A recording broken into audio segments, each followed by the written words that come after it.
ये तस्वीरें मुंबई की हैं, जहां के कई इलाकों में कुछ ही घंटे की बारिश सारी व्यवस्थाओं की पोल खोल देती है। ट्रैफिक रेंग कर चलता दिखता है, कई जगह घुटनों तक पानी भर जाता है। मुंबई के दादर में हिंद माता, सायन में गांधी मार्केट, ग्रैंड रोड में नाना चौक, बांद्रा के कलानगर जंक्शन जैसे न जाने कितनी जगह हैं जहां बारिश के बाद जनजीवन हर बार हर साल अस्त व्यस्त हो जाता है। इन जगहों पर तो पानी बहुत ही ज़्यादा भरता है, लेकिन बाकी इलाकों में भी गली मोहल्ले पानी में डूब जाते हैं। पानी को इन इलाकों से बाहर निकालने में काफ़ी समय लगता है। इसकी सबसे बड़ी वजह यह है कि कई इलाकों में ड्रेनेज सिस्टम है ही नहीं, कहीं है तो ज़रूरत के हिसाब से छोटा है, बहुत कम है, और कई इलाकों में पानी के जाने के रास्तों पर अवैध अतिक्रमण हो चुके हैं, निर्माण हो चुके हैं, इसीलिए पानी वहां ठहर जाता है, निकल नहीं पाता है। अब महाराष्ट्र के एक और बड़े शहर स्मार्ट सिटी पुणे को लीजिए। भारी बारिश से पुणे के कई इलाकों में बाढ़ की स्थिति पैदा हो गई है। शहर में जगह जगह पानी भर गया, कई जगह तो एनडीआरएफ के लोगों की सुविधा के लिए तैनात करना पड़ा। ये तस्वीरें पिछले हफ्ते की हैं। ये वो शहर है जो हर लिहाज से आधुनिक है, बड़े औद्योगिक शहर बन रहा है, लेकिन बुनियादी सुविधाओं के मामले में ये शहर भी लचर दिखाई देता है। आसमान के कुछ ही घंटे बरसने के बाद ये शहर घुटनों पर आ जाते हैं। ये कहानी किस शहर की नहीं है। आपको हाल के दिनों में अगर आप अपनी याददाश्त पर जोर डालेंगे तो दिल्ली, मुंबई, कोलकाता, चेन्नई, बेंगलुरु, हैदराबाद, जयपुर, कोई भी शहर, बड़ा शहर ऐसा नहीं है जहाँ पे ऐसी तस्वीरें, ऐसे हादसे आपको ना दिख जाएं। बारिश आते ही तमाम शहर की जितनी भी व्यवस्था है उनकी पोल खुल जाती है।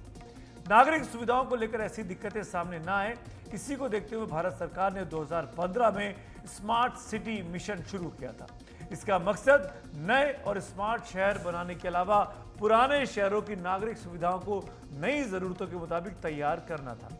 देश की 36% से ज्यादा आबादी आज शहरों में रहती है और एक अनुमान के मुताबिक 2030 तक भारत की 40% आबादी शहरों में ही रहने लगेगी। गांवों के खाली होते जाने से शहर भर रहे हैं और उस भारी आबादी के आगे शहर बेतरतीब तरीके से बड़े हो रहे हैं। इसी को देखते हुए सरकार ने अब टाउन प्लानिंग को लेकर गंभीर दिखाई दे रही है। वित्त मंत्री निर्मला सीतारमण ने एनडीटीवी को दिए एक इंटरव्यू में इस बात का जिक्र भी हाल ही में किया था। बिल्कुल। बजट में एक बात और कही गई जिस पर बहुत ज्यादा चर्चा नहीं हुई, वो है मेट्रोज के अलावा दूसरे शहरों के बारे में, 14 सिटीज को और डेवलप करने के बारे में, प्लान के बारे में बात की गई। उसमें एग्जैक्टली क्या होने जा रहा है उस पर अगर आप थोड़ा कुछ जानकारी देना चाहें तो। We are looking at using technology and also ways in which town planning, because of town planning which has been there for the same format, I suppose, has been there for a long time, many of the indicators are not being fully effectively taken for the advantage of that town. Right. So if you are able to better build taller and keep a lot more open spaces, better manage your natural resources, lakes or water flow, better also plan your town in such a way that natural drainage is maintained, and also look at the way in which the expansion should happen. That's why one other thing which we've given alongside this is to have perishable goods, meaning vegetables and fruits cultivated closer to these kind of agglomerations, so that their consumption demands can be met by growth very close by, rather than bring those perishables from somewhere else. So we are taking a comprehensive look.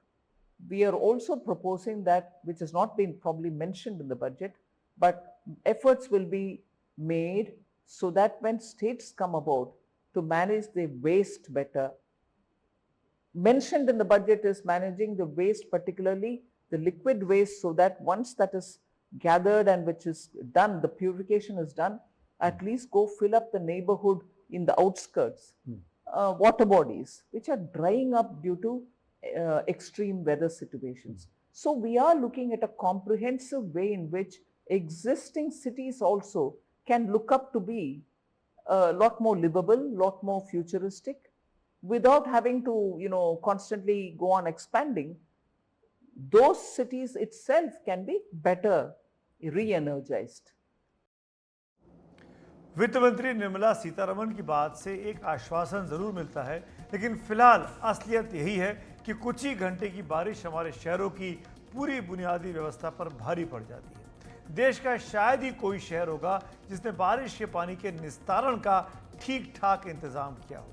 लेकिन यह समस्या सिर्फ भारत के शहरों के साथ हो ऐसा भी नहीं है। दुनिया के अधिकतर बड़े शहरों का आजकल यही हाल है। क्लाइमेट चेंज के कारण अतिवर्षा यानी कम समय में बहुत ज़्यादा और बहुत तेज़ वर्षा की घटनाएं अब बढ़ने लगी हैं और ऐसी स्थितियां इसी वजह से गंभीर हो जाती हैं। इसी सिलसिले में पिछले साल 6 मार्च को ब्रसेल्स में एक कॉन्फ्रेंस का आयोजन हुआ। इस सम्मेलन में 4 देशों की राजधानियों में बारिश और सीवर के पानी से पैदा हुई चुनौतियों से निपटने के लिए किए गए इंतजामों का ब्यौरा दिया गया था। बारी बारी से इन शहरों के बारे में आपको बताते हैं। इंग्लैंड की राजधानी लंदन अब तक विक्टोरियन दौर के 150 साल पुराने सीवर सिस्टम से काम चला रही थी, जो करीब 90 लाख की आबादी के शहर में सिर्फ आधी आबादी के लिए ही पर्याप्त है। यही वजह है कि कुछ ही देर की बारिश से लंदन के कई इलाकों में सीवरेज ओवरफ्लो होने शुरू हो जाते हैं और यह सीवेज लंदन के टेम्स नदी में गिरता है। लेकिन लंदन अब इस समस्या से निपटने पर काम कर रहा है। इसके तहत 25 किलोमीटर लंबा एक सुपर सीवर बनाया जा रहा है, जिसे टेम्स टाइडवे टनल कहा जाएगा। सीवेज का पूरा गंदा पानी और कचरा इसमें पहुंचेगा। इसकी मुख्य सुरंग 24 फीट यानी करीब 3 डबल डेकर बसों जितनी चौड़ी होगी और ये जमीन के अंदर 30 से 66 मीटर तक गहरी होगी। इस सुपर सीवर को बनाने वाली संस्था का कहना है कि इससे 95% गंदगी को टेम्स नदी में जाने से रोक लिया जाएगा। 4.9 अरब यूरो की लागत से बन रहा यह सुपर सीवर अगले साल यानी 2025 तक पूरा होने की संभावना है। इससे टेम्स नदी को भी अगले 100 साल तक बचाया रखा जा सकेगा। अगला शहर है कोपेनहेगन। डेनमार्क की राजधानी कोपेनहेगन भी कुछ ऐसे ही इंतजाम कर रही है। 2011 में 2 घंटे के अंदर 150 मिलीमीटर बारिश ने पूरे शहर को डुबोकर रख दिया था। उस एक बारिश से ही शहर में करीब 1 अरब यूरो का नुकसान हुआ। कोपेनहेगन ने उस घटना से सबक लिया और अब वहां 1 अरब 60 करोड़ डॉलर की लागत से एक urban rain water management plan तैयार किया गया है, जिसके तहत 350 प्रोजेक्ट आते हैं। इसके तहत कोपेनहेगन में बरसने वाले पानी से ग्राउंड वाटर रिचार्ज किया जाएगा। कई जगहों पर उस पानी को स्टोर किया जाएगा। अतिरिक्त पानी को जमीन के नीचे सुरंगों के बड़े जाल के जरिए शहर के बाहर पहुंचाया जाएगा। हालांकि इन सभी परियोजनाओं को पूरा होने में अभी काफी वक्त लग सकता है। बात करते हैं पेरिस की। ओलंपिक खेलों की मेजबानी कर रहे पेरिस के सामने भी बहुत बड़ी चुनौती थी। बारिश का पूरा पानी और पेरिस शहर के सीवरेज सिस्टम से निकलने वाली गंदगी का बड़ा हिस्सा सेन नदी में जा रहा था और ये नदी काफी प्रदूषित थी। हर साल सीवरेज का 20 लाख क्यूबिक मीटर गंदा पानी सेन नदी में गिर रहा था। सेन नदी तैरने लायक नहीं रह गई थी और कई लोगों ने नदी में ओलंपिक के कई इवेंट्स कराने पर सवाल भी उठाए थे। लेकिन ओलंपिक खेलों की मेजबानी से पहले पेरिस का दावा है कि उसने सेन नदी के प्रदूषण पर काबू पा लिया है।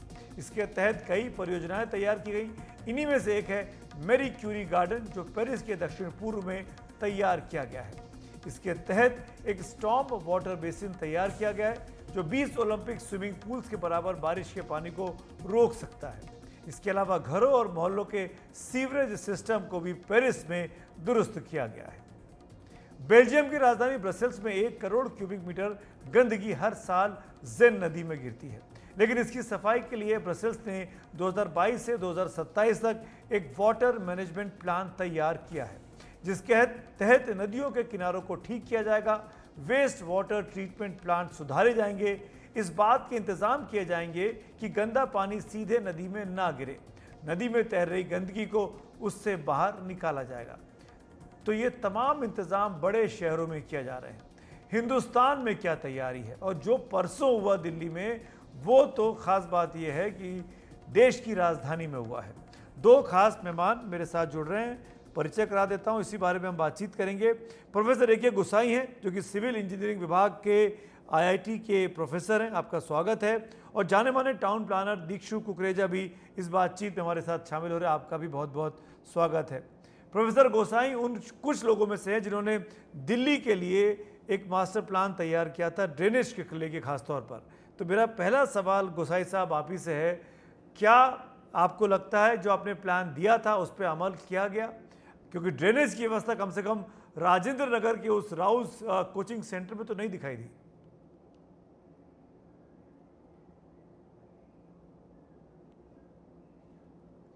जी गोसाई साहब, क्या आप मुझे सुन पा रहे हैं? हाँ, मेरा बीच में मिस हो गया थोड़ा सा। आप मेरा दोबारा से सवाल बड़ा क्वेश्चन सिंपल सा था प्रोफेसर साहब, और वो ये कि आपने दिल्ली सरकार को एक सीवरेज का ट्रीटमेंट प्लान का एक पूरा प्लान बना के दिया था, खाका बना के दिया था। क्या हुआ उसका? पहली बात तो ये। और दूसरा, क्या उस पर कार्रवाई अगर नहीं हुई है तो क्या इसी वजह से राउज जो आई स्टडी सर्कल में घटना घटी परसों, वो क्या इसी वजह से घटी है? जी हाँ, मैं आपको थोड़ा सा बैकग्राउंड दूंगा उसका, जो आपने पूछा कि जो हमने दिल्ली ड्रेनेज मास्टर प्लान बनाया था, it was not for sewage, it was for storm water. ये जो जल होता है इसका बारिश का, उसके लिए था। तो स्टॉर्म वाटर प्लान बना के हमने दिया था। उसमें आजकल देखिए, ये जो समझना ज़रूरी है कि बारिश जब होती है तो बारिश का एक अपना जब वो कन्वर्ट हो जाता है रन ऑफ में, जो कि स्टॉर्म वाटर है जिससे हम बोलते हैं, वो कितना जनरेट होगा और डिपेंड करता है कि आपकी इंटेंसिटी क्या थी बारिश की, किस रफ्तार से, किस इंटेंसिटी से बारिश पड़ी। जैसे आपने अभी एग्जांपल दिए कि क्लाइमेट चेंज की वजह से पिछले कुछ सालों में देखा गया कि इंटेंसिटी बढ़ती जा रही है। जो बारिश आपको पहले 5 साल में एक बार आती थी, वो अब हर दूसरे साल आ जाती है। तो जब ये डिज़ाइन होते हैं सिस्टम्स, ड्रेनेज सिस्टम कहीं का भी जब भी आप शहर बनाते हैं, तो उस टाइम ये डिसाइड किया जाता है कि कितना इन्वेस्टमेंट करना चाहेगा शहर, उसमें कितना वॉल्यूम जो है वो आप डिस्पोज ऑफ करना चाहेंगे एक लिमिटेड टाइम में, ताकि फ्लडिंग ना हो। तो उसमें होता क्या है कि हमारे शहर, जो कि पहले अभी आपकी मिनिस्टर भी बोल रही थी कि हमारे यहाँ पे डेवलपमेंट जो होती है, प्लान बनते हैं, हमारे मास्टर प्लान बनते हैं, सिटी मास्टर प्लान हर 20 साल के बाद। लेकिन कोई ये नहीं देखता कि जो सिटी मास्टर प्लान बनाया गया था, जैसे दिल्ली के लिए 2020 का सिटी मास्टर प्लान था, हमने 40 का बनाना शुरू कर दिया बिना ये देखे कि कितना वायलेट किया है हमने 2020 का। वो जो वायलेशन है, that is basically giving rise to कि आप और कंक्रीटाइज करते जा रहे हैं अपने एरिया को।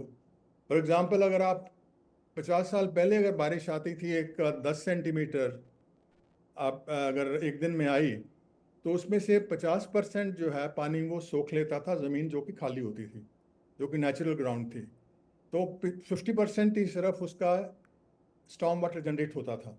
लेकिन अब जो है प्रेजेंट सिचुएशन दिल्ली की, वो 90% एरिया जो है आपका पेव्ड एरिया है, सिर्फ 10% उसमें से सोख होता है पानी, बाकी 90% जो है, दैट मीन्स जो आपने डिज़ाइन किया था उस टाइम ड्रेनेज सिस्टम, वो already it is reduced by 50% capacity, because आपका जो वॉल्यूम है पानी का जो जनरेट हुआ है वो बढ़ गया है। तो इसलिए जो हमने जब ये लिया काम, तो हमने कहा कि हम आईआईटी दिल्ली में बैठे हैं। एक तो मैं अभी ये थोड़ा सा संशोधन कर दूं, आपने जो मेरे को इंट्रोड्यूस किया, मैं आईआईटी सिविल इंजीनियरिंग डिपार्टमेंट का प्रोफेसर था, हेड भी था, और जब ये लिया गया था तब उस टाइम मैं हेड था। अभी मैं रिटायर्ड हूँ, तो अभी मैं अभी इन पोजीशन नहीं हूँ, I am a retired professor now. उस टाइम हमने दिल्ली गवर्नमेंट से बात करी कि हम ये करेंगे, क्योंकि आजकल लेटेस्ट टेक्नोलॉजीज अवेलेबल हैं, जिसमें कि आप ये सारा यूज़ करके डेटा कि कितना आपका एरिया है जो कि पेव्ड एरिया है, उससे पहले आपकी ढलान किस तरफ है, किस ड्रेनेज सिस्टम में, किस एरिया में, कितने एरिया में से पानी जाता है, उसको हम कैचमेंट बोलते हैं उस ड्रेनेज की। तो ये सारा पहले से कंप्यूट किया जाता है। तो उसको फिर हम देखते हैं कि जो ड्रेनेज आपकी एग्जिस्टिंग ड्रेनेज है वो कैपेबल है उसको इवैक्यूएट करने के लिए या नहीं कैपेबल है। अगर नहीं कैपेबल है तो then you will have to use some other options, जो कि हमने अपनी रिपोर्ट में इनको बताया था। तो ये एक बड़ी डिटेल्ड साइंटिफिक स्टडी हुई थी। उसमें हमने शुरू में ही दिल्ली गवर्नमेंट को बोला था कि ये हमारी स्टडी जो है सिमुलेशन की तभी सक्सेसफुल होगी अगर डेटा क्योंकि दिल्ली ने काफ़ी बहुत ज़्यादा अमाउंट यूज़ किया था फॉर डिजिटाइजेशन ऑफ दिल्ली। जी ये 2007 से लेके 2012 तक ये सारा काम हुआ था। तो वो डेटा हमें मिला था। जब हमने वो डेटा को देखना शुरू किया तो हमने देखा कि वो डेटा ड्रेनेज का तो डेटा उसमें है ही नहीं। तब हमने फिर उस टाइम जो चीफ सेक्रेटरी थे दिल्ली के, उनसे हमने कहा कि आपने 120 करोड़ खर्च किया है, इसमें जो ड्रेनेज डेटा जो है वो तो मिसिंग है। उसमें सिर्फ एक जीआईएस के प्लेटफॉर्म पे एक लाइन नज़र आ रही है, लेकिन ना उसकी कोई डायमेंशंस हैं ना स्लोप्स हैं। तो इसको हम क्या करें? फिर उन्होंने कहा कि ठीक है, हम सब डिपार्टमेंट्स को बुलाया, क्योंकि दिल्ली की ड्रेनेज सिस्टम जो है 11 डिपार्टमेंट्स उसको कंट्रोल कर रहे हैं। तो सब लोगों को बुलाया, उन्होंने कहा आईआईटी को जो भी डेटा चाहिए वो दो।